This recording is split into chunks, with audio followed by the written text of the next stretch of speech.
everyone, and welcome to Milano Men's Fashion Week, brought to you by Camera della Moda. I am your host, Elizabeth L. Cline, and I am delighted to be here with Mariasole Bianco. She is a marine conservationist and the co-founder of the Italian ocean conservation NGO Worldrise. Mariasole, thank you so much for being here. Tell us about Worldrise and why we should all be so concerned with conserving the ocean. Well, first of all, let's talk about the ocean. That is our life support system. It provides more than 50% of the oxygen that we breathe. It absorbs 1/3 of the carbon dioxide that is in the atmosphere. So it regulates climate and it's a source of employment and food, nutrition and energy and jobs for billions of people in this world. So the future of the planet and all its inhabitants, including humankind, depends on the healthy ocean and therefore on its protection. Worldrise is a not-for-profit organization that works for environmental conservation, and it was created by a group of young professionals, and it develops projects that focus on awareness building, but we do that with creativity and with the focus on facilitating pro-environment behavioral change, because each one of us and together we can be part of the solution. I'm interested in talking a little bit more about, you brought up protection. You recently launched a new campaign. I wanted to hear more about it. What does it aim to achieve, and what can other regions learn about this project that you've launched in Italy? The campaign is named 30 by 30, and it aims to protect 30% of the ocean by 2030. It's an international campaign that comes from a recommendation of the international scientific community that says that basically if we want to safeguard the productivity and the functionality of the ocean, we need to protect at least 30% of the ocean by 2030. So we aim to protect as well 30% of Italian waters through the establishment of marine protected areas. So that are one of the most efficient tools to safeguard the marine biodiversity while allowing sustainable development. So what we are doing so far basically is treating the ocean like if it was a bank account in which we withdraw money continuously without actually depositing any cents.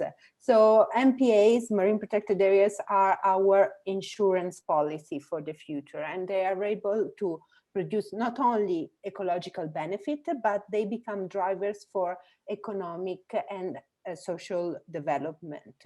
However, so far, just a small percentage of the ocean is protected through MPAs, about 7% worldwide, and just 2% is highly protected. So this needs to change if we want to safeguard the health of our ocean and our own future. You know, one conversation that has really hit the mainstream is this problem of ocean plastics and fashion's role in that problem. What do you think the solution is for the industry? I mean, should we be talking about banning plastic outright in fashion? Well, the problem of plastic pollution in the ocean is a very serious problem. Obviously, the fashion industry is really responsible for a great part of this pollution, because around 50% of our clothing is made from plastic. And in particular, we are talking about synthetic clothing, like, for example, polyester and acrylic.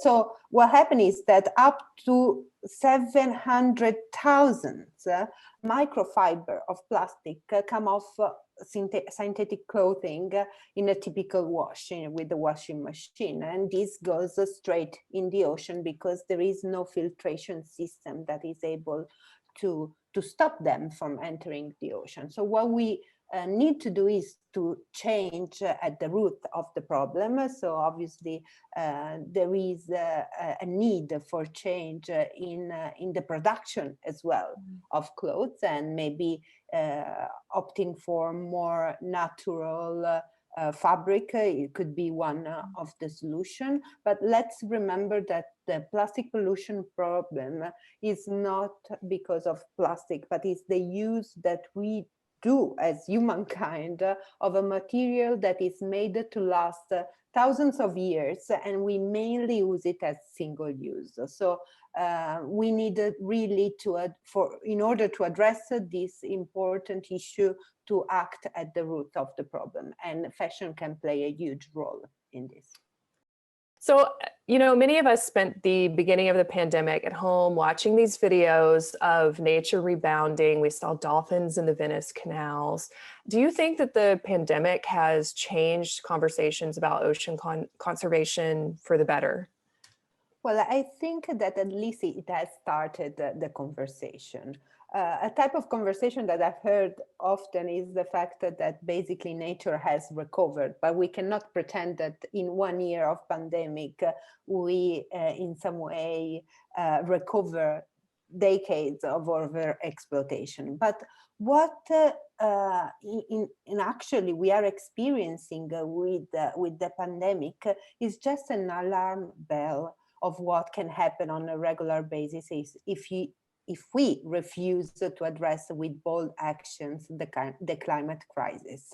So health and environment are similar because they are global commons. We saw with the pandemic how something that happened in China in 1 second could happen like in the rest of the world. And we need to treat the environment and the ocean in the same way, because it's a responsibility that we share. So I think that the lesson that we should learn after this crisis is a lesson of reconnection of humankind with the natural environment. We need to acknowledge the fact that we are just a small part in a complex system, and we cannot always act as with our anthropocentric approach and basically believing that we can do whatever we want without paying any consequences.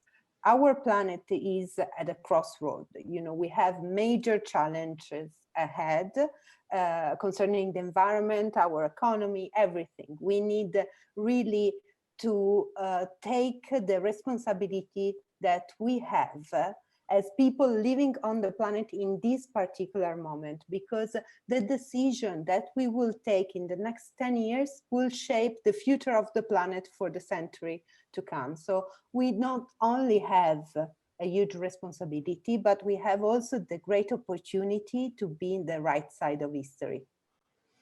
Yeah, absolutely. It was such a wake-up call. And I think that putting it that way, that we really have, an important decade ahead of us, is a great way to end the conversation. Thank you so much for your insights, Mariasole. Thank you, Elizabeth.